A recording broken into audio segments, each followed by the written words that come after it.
नमस्कार दोस्तों। India international के प्रोग्राम में आपका बहुत बहुत स्वागत है। दोस्तों, बात करेंगे कि अमेरिका जो है इजराइल के वेस्ट बैंक के प्लान के ऊपर बहुत गुस्सा है।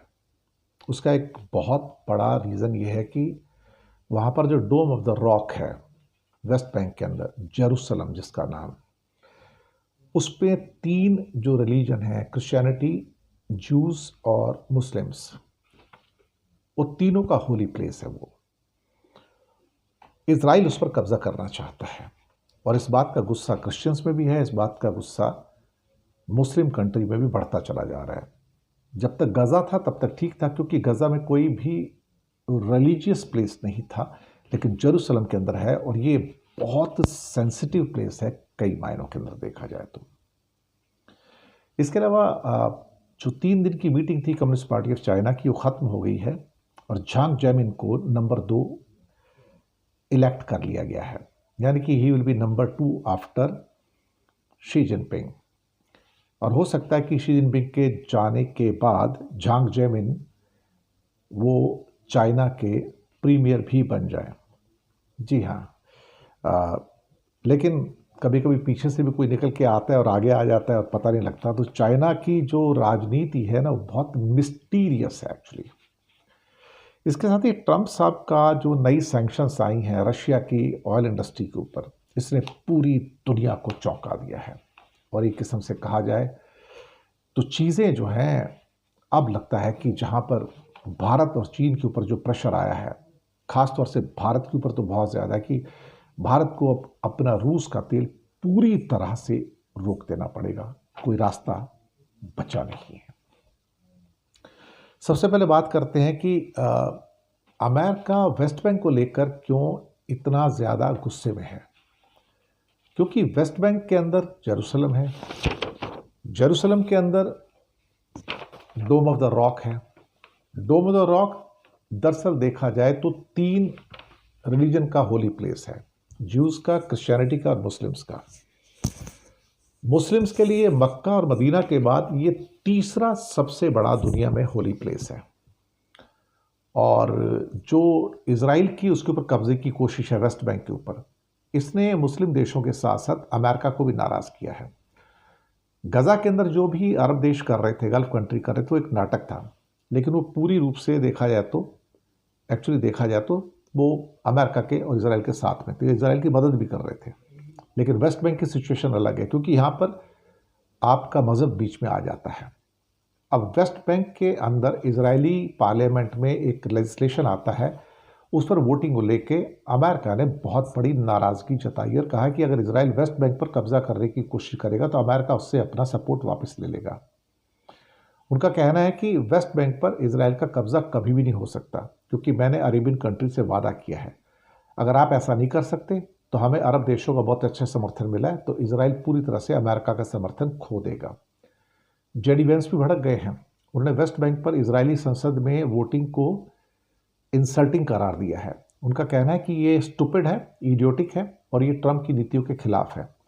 उनका कहना है कि वेस्ट बैंक पर इजरायली पार्लियामेंट के अंदर वोटिंग ने उनको हर्ट किया है और जो हुआ है वो एक तरह से मूर्खतापूर्ण है, इडियोक्रेसी है, इसके अलावा और कुछ नहीं है। This is stupidity. West Bank का इजराइल में एमलगेमेशन नहीं होगा, विलय नहीं होगा। अब सारी की सारी चीज़ों में इसका मतलब है कि 15 जो अरबिक कंट्री है और इस्लामिक कंट्री हैं, उनका कहना है कि वेस्ट बैंक का मतलब जेरूसलम और जेरूसलम का मतलब डोम ऑफ द रॉक। यहाँ पर आप हमारे तीसरे सबसे होली प्लेस को कब्जे में नहीं ले सकते। यही क्रिश्चियनिटी भी कहती है। वो कहते हैं कि आप जो ज्यूज़ हैं वो हमारी एक सबसे होली प्लेसेस में एक, आप उसको हमारे कब्जे में से निकाल कर अपने कब्जे में नहीं ले सकते। और जो अभी बयान आए इस्लामिक नेशंस में, जैसे Qatar, Jordan, Indonesia, Pakistan, Turkey, Djibouti, Saudi, Oman, Gambia, फ़िलिस्तीन, Kuwait, Libya, Malaysia, Egypt, Nigeria, Arab League and OIC, तो सारे अरेबियन कंट्री आ जाते हैं। उनका कहना है कि वेस्ट बैंक में किसी भी किस्म की आपका जो अतिक्रमण है, जो वहाँ जाना चाहते हैं, कब्जे में लेना चाहते हैं, वो आप नहीं ले सकते। कहने को वेस्ट बैंक पर 1967 से इसराइल का कब्जा है, लेकिन दुनिया इसको इलीगल मानती है। इसराइल के कब्जे को इंटरनेशनल कोर्ट ऑफ जस्टिस भी गैर कानूनी करार दे चुकी है। लेकिन आप मैंने कहा ना कि वहाँ जो रिलीजियस सिंबल्स हैं जो जेरूसलम को लेके हैं वो बड़े महत्वपूर्ण है और वो लोगों को हर्ट करते हैं। और ये जंग जो है सब 2000 साल से ज़्यादा पुरानी जंग है साहब, जिसमें क्रिश्चियनिटी भी है, जिसमें जूस भी हैं, जिसमें मुस्लिम्स भी हैं। तो डोम ऑफ द रॉक जो है बेसिकली 3 धर्मों का रिलीजियस प्लेस है और कोई भी ये नहीं चाहेगा कि उसके ऊपर कोई किसी का भी एक छत्र राज्य हो। अमेरिका इसके खिलाफ गया क्योंकि अमेरिका की अपनी जो क्रिश्चियनिटी है वो भी उससे हर्ट होती है कि आप हमारे एक क्रिश्चियन प्लेस ऑफ वर्शिप के ऊपर कब्जा कैसे कर सकते हो। और मुस्लिम कंट्री वैसे खफा है क्योंकि उनके लिए मक्का मदीना के बाद तीसरा holy place dome of the rock है, जिसको टेम्पल डोम भी कहा जाता है, डोम टेम्पल भी कहा जाता है। इसके बाद आते हैं कि झांग जैमिन जो हैं वो नंबर 2 चुन लिए गए हैं और 3 दिन की मीटिंग खत्म हो गई है, काफ़ी उनका एजेंडा था उसमें। दूसरा सबसे पावरफुल पोस्ट जो है खासतौर से शी जिनपिंग के बाद झांग जैमिन को चला गया है। पहले एक और भी शख्स थे इस बीच में, लियन थे, लेकिन उनको ना चुन के झांग जैमिन या झांग शेंगमिन, 2 नाम लिए जा रहे हैं इसमें, झांग जैमिन या झांग शेंगमिन, उनको इसमें शामिल किया गया है। अब देखा जाए तो उनके नाम पर, झांग शेंगमिन के नाम पर मोहर लग गई है। पहले इस पर वो वेदोंग थे, लेकिन उनके ऊपर करप्शन के चार्जेस लगे, उनको हटा दिया गया। अब कहाँ पर है भगवान जाने, कहाँ गए हैं वो, लगता है किसी जेल वेल में डाल दिए गए होंगे। झांग शेंगमिन को एटम बम से लेके रॉकेट फोर्स का बड़ा एक तरह से एक्सपीरियंस है और कई इम्पॉर्टेंट जो असाइनमेंट्स हैं उन्होंने अब तक उसको पूरे किए हैं और उनके पास काफ़ी जिम्मेदारियां भी रहेंगी। तो नंबर 2 इस टाइम अगर कोई है चाइना के अंदर तो झांग शेंगमिन जो है वो आए हैं।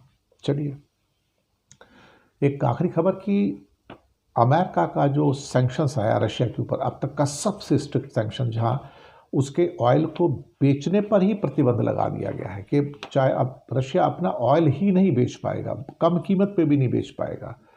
ये जो सबसे बड़े सैंक्शंस हैं ये अपने आप में दुनिया के अंदर ट्रेमर्स हैं और इसकी वजह से ब्रेंट क्रूड के रेट $5 पर बैरल बढ़ गए हैं।